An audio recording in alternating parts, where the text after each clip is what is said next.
What the haters talking about?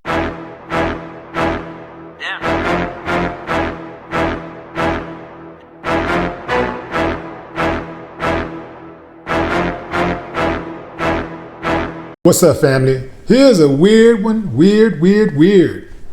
This time out of Montana. Sorry, Florida.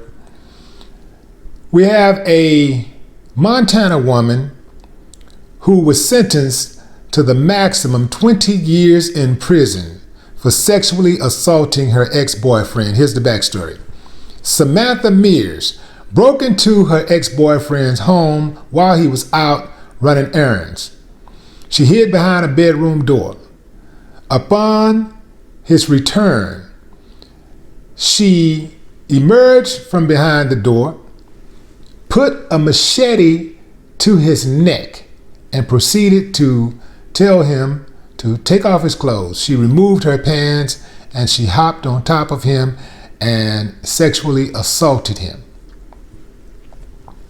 Now, initially, when this happened back in June of 2018, Samantha was deemed unfit to stand trial. So they put her in a mental hospital, and after a couple of months, they said, hey, after some treatment, they were like, okay, you're fine.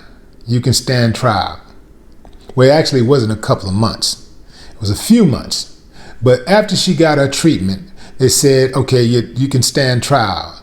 Although they said that she still suffered from some mental disabilities and defects. Crazy, right? Anyway, this woman sexually assaulted her ex-boyfriend. She got 20 years. Is that fair? It depends on who you ask. Nothing's fair about American judicial system, because, as you know, you have people who have killed people who don't do no time. You got pedophiles who receive probation or no time, or maybe a couple of years in jail. Amber Geiger only received a 10-year sentence. She'll do less than that for cold-blooded murder. Now, this case is not funny to me. I know some of y'all probably just cracking up. But what if the shoe was on the other foot? What if it was a woman who was sexually assaulted at Machete-Point by her ex-boyfriend? Would we feel the same? Now, we're going to get on this equal rights thing, and there's certain things that we have to say, okay, what if it was the other way around? Are we going to practice this equality thing fairly or not? When it comes to sex, just like when it comes to paying for the meal and other things, you're going to always have some level of bias. That's just the way things are. And so this is why I can see why some people decide that this is something funny. You know, this is a funny case. I don't think it's particularly funny because somebody's life was threatened, but I do think that it's odd that a man can perform with a machete at his neck.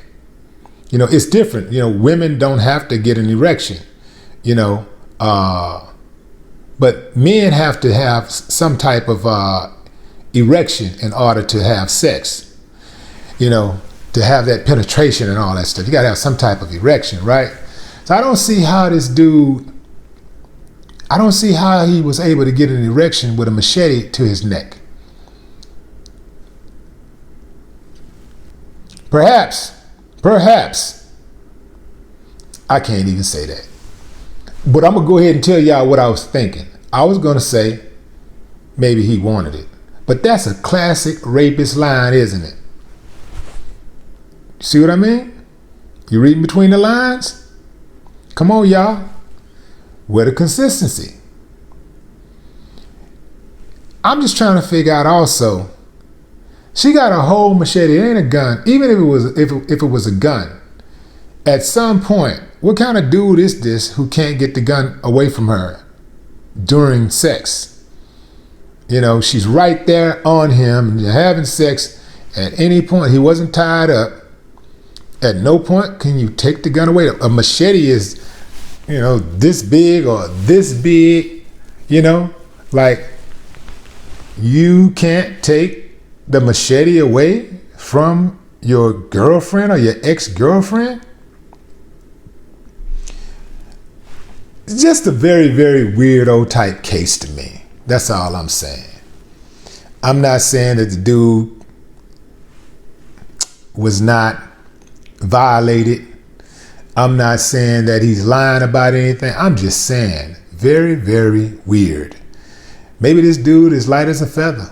I don't know.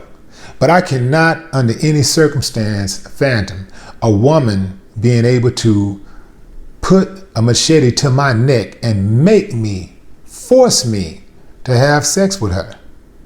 I don't think there's a woman in the world that can do that. But what do you think? Drop a comment. No more talk. What the mate is talking about.